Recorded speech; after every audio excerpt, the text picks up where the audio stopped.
Sahabat UM Bandung, perkenalkan, nama saya Cecep Hasanuddin dan di samping saya ada Bapak Supala MAG. Beliau adalah dosen UM Bandung. Kalau di LPPAIK, beliau sebagai Ketua Divisi Perkaderan. Dan pada tahun ini, Bapak Supala itu menjadi Ketua Panitia Baitul Arkom di Universitas Muhammadiyah Bandung. Nah, dimulai dari sekarang saya akan berbincang-bincang dengan beliau mengenai apa sebetulnya Baitul Arkom itu. Dan Baitul Arkom adalah salah satu perkaderan di Muhammadiyah. Kira-kira Pak nih, apa pentingnya Baitul Arkom di mahasiswa Muhammadiyah khususnya? Ya, terima kasih.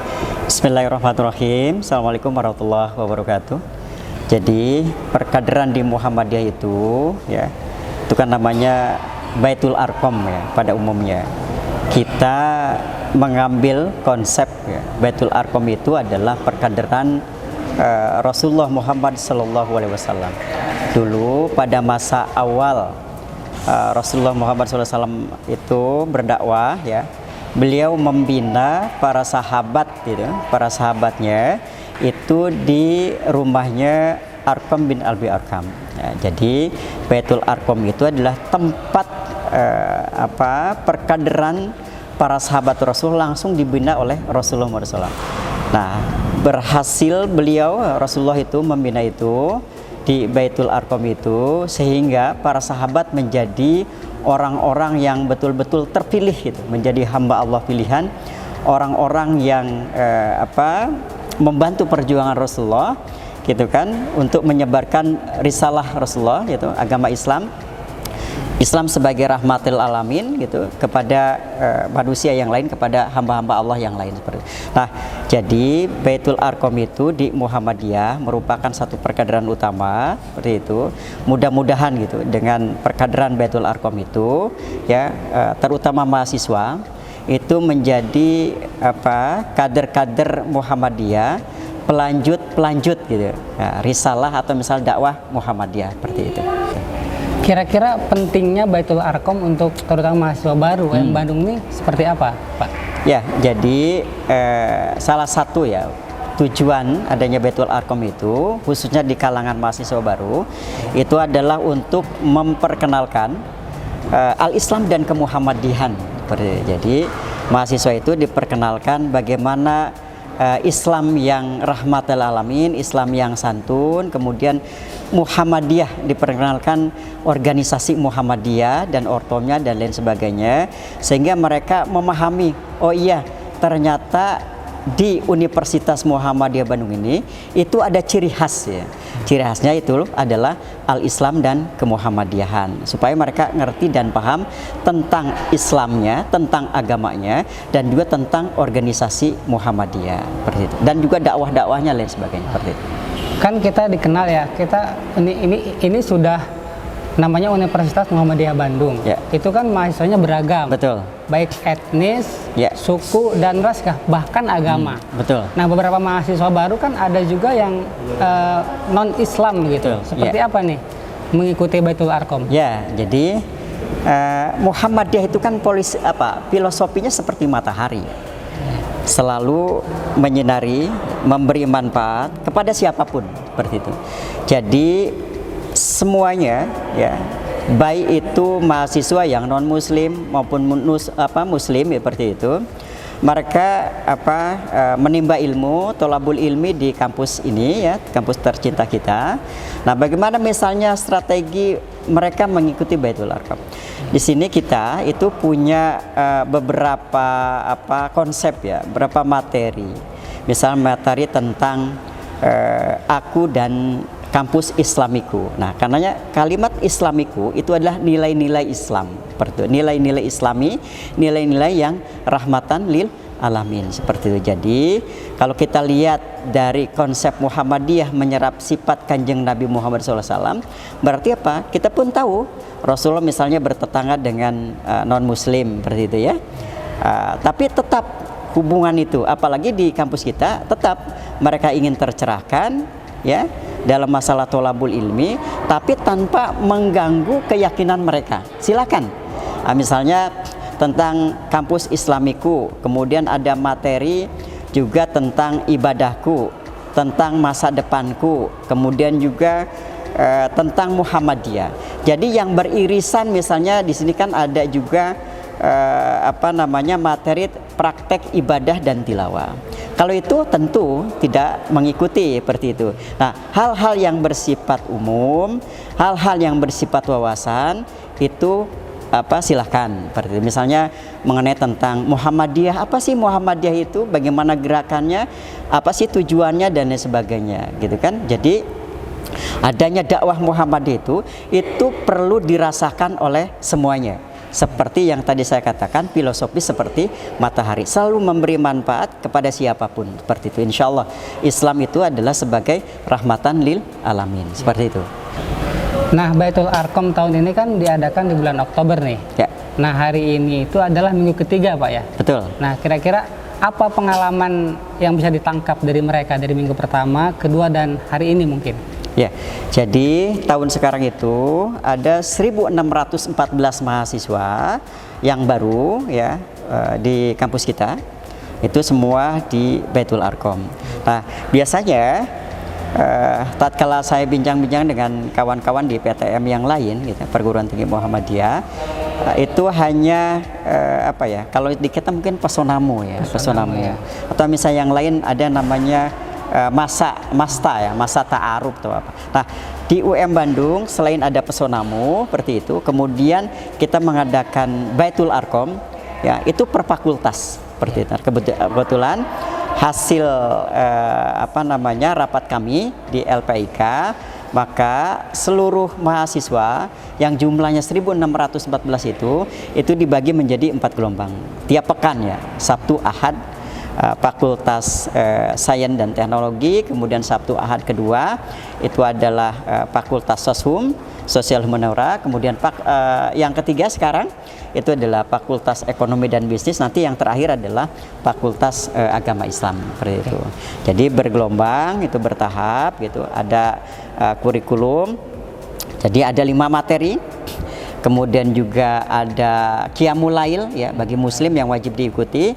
Ada Fathul Qulub seperti itu. Jadi Fathul Qulub itu kita mengkaji ayat-ayat Al-Qur'an ya. Kita temukan ayat-ayat kunci di dalamnya itu, gitu kan. Jadi kemudian kita mencoba untuk mengkolaborasi kira-kira kemana gitu tafsiran ini, bukan cumanya secara teks bayani, tapi kemudian menjelma menjadi wujud karya nyata. Burhani gitu, seperti itu. Nah, ini kan model Kiai Haji Ahmad Dahlan ya. Tatkala Kiai Haji Ahmad Dahlan merenungi Quran surat Al-Maun, maka yang tergambar bukan cuma hanya menurut mufassir ini dan lain sebagainya, tapi dengan tafsiran yang berbeda. Kiai Haji Ahmad Dahlan itu mencoba menemukan ayat kunci ya, sehingga menjadi wujud karya nyata. Tatkala berpikir atau menafsirkan Al-Maun itu bukan cuma hanya dari sisi teksnya atau bayani, tapi dari sisi burhani. Artinya ada wujud nyata. Tahukah engkau orang yang mendustakan agama dan sebagainya? Maka yang tergambar itu adalah sekolah untuk mustadafin, anak-anak yatim piatu, kemudian juga rumah sakit gitu kan, seperti itu ya. Kemudian juga ada penyantunan orang-orang miskin ya, duafa terlantar dan lain sebagainya. Jadi jelas keberimanan kita itu betul-betul diuji, bukan cuma hanya menjalankan secara mahdhah, tapi di sana terbersit manfaat gitu untuk masyarakat umum gitu, artinya bukan cuma muslim saja tapi secara keseluruhan. Jadi adanya kita itu insya Allah mudah-mudahan bermanfaat bagi semuanya, sesuai dengan Rasulullah mengatakan bahwa khairunas anfahum linas. Jadi sebaik-baiknya manusia adalah orang yang memberi manfaat kepada manusia yang lain. Nah, itulah konsep Muhammadiyah seperti itu. Mungkin satu lagi ya Pak ya. Kira-kira pesan buat peserta Baitul Arqam seperti apa itu? Ya, saya kira gini, ini kan Baitul Arqam ini di UMB ini itu telah tercatat ya dalam surat keputusan rektor. Ya. Ini sifatnya wajib yang mesti diikuti oleh seluruh mahasiswa. Bahkan bersepakat ini menjadi syarat mutlak untuk sidang. Sidang. Ya. Untuk sidang komprehensif ya, dan juga sidang munakosah kalau tidak salah. Jadi di sana mahasiswa akhir yang ingin gitu, artinya mereka telah akhir mengikuti berbagai macam kuliah, tatkala mau sidang itu, sidang skripsi seperti itu, maka harus melampirkan syahadah dari Baitul Arqam ini. Jadi kawan-kawan yang mengikuti Baitul Arqam nanti akan diberikan syahadah sebagai bentuk bahwa mereka telah berhasil mengikuti BA ya. Jadi BA ini sifatnya mutlak wajib seperti itu. Jadi kalau misalnya tahun sekarang ada yang tidak mengikuti, nah otomatis nanti tahun depan mereka harus ikut. Harus ikut. Harus ikut. Harus ikut. Karena mereka tidak akan dikasih sertifikat atau syahadah itu kalau mereka tidak mengikuti seperti itu. Oleh karena itu maka saya berpesan ikuti saja, insya Allah begitu banyak manfaat gitu. Kami juga dari tim gitu, instruktur juga telah kami siapkan seperti itu. Bagaimana saya berkolaborasi, adanya pembentukan kelompok di sana kita bisa berdiskusi dengan berbagai macam hal, pendalaman materi, kemudian juga ada praktek-praktek ibadah gitu kan, praktek ibadah dan tilawah misalnya. Di sana kenapa kemudian kami memasukkan kurikulum atau silabus itu ada praktek ibadah ya, dan tilawah supaya terpetakan seluruh mahasiswa muslim ya yang masuk ke Universitas Muhammadiyah Bandung itu kan, jadi mereka membaca Al-Qur'annya lancar atau tidak lancar. Yang tidak lancar maka akan kami bina di LPIK. Kami siapkan instrukturnya supaya mereka bisa lancar. Berarti kemudian setelah BA ya? Setelah BA. Kita cuma hanya memetakan dan juga memperkenalkan. Misalnya masalah praktek ibadah. Praktek ibadah misalnya kawan-kawan kan ini dari kebanyakan gitu seperti itu, artinya kan berbeda-beda nih masalah praktek ibadahnya. Itu bukan berarti kemudian kami mendoktrin harus, tidak, tapi adalah sistem kami, metodologi kami adalah metode yang kami berikan adalah tatkala misalnya contoh Allahumma bait baininya belum lancar, belum paham, bahkan belum hafal. Tapi yang hafalnya adalah Allahu Akbar kabiro seperti itu. Nggak apa-apa, silakan Allahu Akbar kabiro. Tapi kemudian kita perkenalkan juga dengan ada beberapa yang sesuai misalnya dengan tarjih seperti itu, tarjih Muhammadiyah misal Allahumma bait. Jadi Allahu Akbar kabironya hafal, Allahumma baitnya hafal. Nah, jadi kita jadi mahasiswa Muhammadiyah itu harus hafal dan paham, apalagi misalnya terjun ke lapangan seperti itu, masyarakat yang begitu heterogen kan. Oleh karena itu insya Allah gitu, kalau misalnya output di Universitas Muhammadiyah Bandung ngaji Al-Qur'annya bagus gitu kan, praktek ibadahnya bagus, bacaan sholatnya, tata cara wudhu, tayamum dan lain sebagainya seperti itu. Itu harapan besarnya. Jadi bukan lantas output kita itu diragukan dan lain sebagainya, tidak seperti itu. Insya Allah mudah-mudahan dengan adanya pola pembinaan Baitul Arqam ini itu bisa banyak manfaat yang bisa dirasakan oleh mahasiswa seperti itu. Itu mungkin yang telah disampaikan oleh Pak Supala, dan terima kasih semuanya, dan semoga apa yang beliau sampaikan tentang Baitul Arqam di Universitas Muhammadiyah ini bisa dipraktekkan dalam kehidupan kita di kampus yang Islami ini. Demikian dari saya. Assalamualaikum warahmatullahi wabarakatuh. Waalaikumsalam warahmatullahi wabarakatuh.